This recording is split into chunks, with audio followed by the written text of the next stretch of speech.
বিসমিল্লাহির রহমানির রহিম। ওই মুহূর্তে যে যেভাবে যে অবস্থান থেকে আমাকে দেখছেন সবার প্রতি আমার সালাম, আসসালামু আলাইকুম।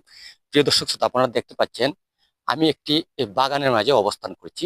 সেই রাবার বাগানটি অবস্থিত শাহজি বাজার এরিয়াতে পড়েছে। সেই লঘুনন্দন পাহাড়ের মাঝে আমি এসেছিলাম, তাই আমি ভাবলাম একটি ভিডিও ধারণ করি, আপনাদের সাথে সেই বিষয়টি শেয়ার করি। আপনার সঙ্গী থাকুন, আমি একটু দেখানোর চেষ্টা করি আপনাদেরকে। সেই লঘুনন্দন পাহাড়ে যে হাজার হাজার গাছ রয়েছে, রাবার গাছ ওইগুলা, সেই রাবার গাছ থেকে কিভাবে কষ উত্তোলন করা হয়।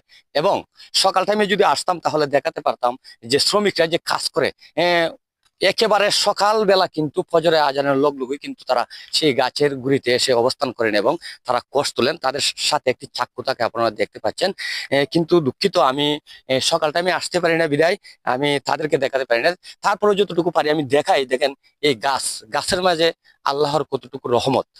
সেই গাছ থেকে কষ হয়, সেই কষ থেকে প্লাস্টিকের বিভিন্ন ধরনের জিনিসপাতি হয়ে থাকে। আপনারা দেখতে পাচ্ছেন, এই যে এখানে একটি পট দেখতে পাচ্ছেন, এই যে এটা কিন্তু ওইভাবে করে দেওয়া হয়। আর এই যে এখানে আমার ওইভাবে কিন্তু খেজুর গাছে দেওয়া হয়। খেজুর গাছের রস কলসের মাঝে ওইভাবে আস্তে আস্তে আস্তে আস্তে করে পড়ে।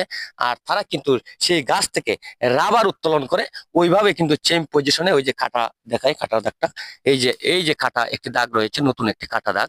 এই যে কষ আস্তে আস্তে আস্তে আস্তে বেয়ে বেয়ে পড়তেছে।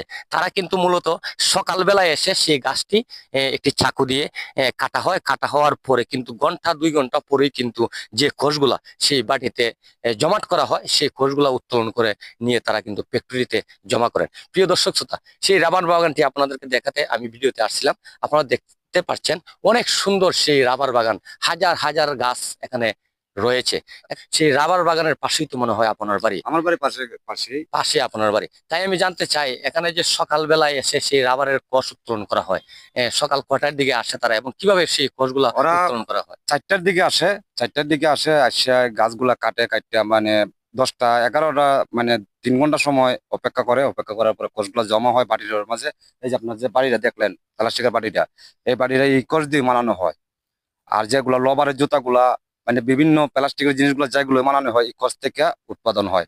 তাই ওরা আসে আপনার গাছ কাটা 4টার দিকে আসে, 3 ঘন্টা অপেক্ষা করে, তারপরে কোষগুলো জমাটো হয়। জমাটো হলে পরে বালতিতে নিয়ে তারা গাড়িতে দেয়, গাড়ি থেকে পেট্রোল নিয়ে যায়। ধন্যবাদ আপনাকে। ধন্যবাদ। আসলে প্রিয় দর্শক শ্রোতা, আপনারা শুনলেন। সবচেয়ে বড় বিষয় হলো যে সেই রাবার বাগান দিয়ে সেই সিলেট অঞ্চলে কিন্তু সেই রাবার বাগান দেখতে পারবেন, বেশি বেশি রাবার বাগান। সেই রাবার বাগান থেকে কিন্তু ওই এলাকার মানুষ, সারা বাংলাদেশের মানুষ কিন্তু, অনেক শ্রমিকরা কিন্তু উপকৃত সেই রাবার বাগানে কাজ করে।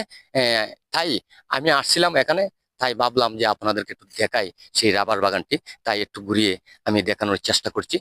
আপনারা দেখেন সেই রাবার বাগান, অনেক সুন্দর ভিউ কিন্তু সেখানে। সেই পাহাড়ের মাঝে কিন্তু সেই রাবার বাগান অবস্থিত, আপনারা দেখতে পাচ্ছেন। আমার এই ভিডিওটি যদি আপনাদের ভালো লাগে তাহলে অবশ্যই একটু লাইক কমেন্ট শেয়ার করে সকলকে দেখার সুযোগ করে দিবেন। ওই কথাটা বলে আমি আমার ভিডিও থেকে এখানে বিদায় নিচ্ছি। সকলে ভালো থাকুন, সুস্থ থাকুন। আবারও বেঁচে থাকলে কোনো না কোনো ভিডিওর মাধ্যমে আপনাদের সাথে দেখা হবে, কথা হবে, এই প্রত্যাশা নিয়ে এখান থেকে বিদায়।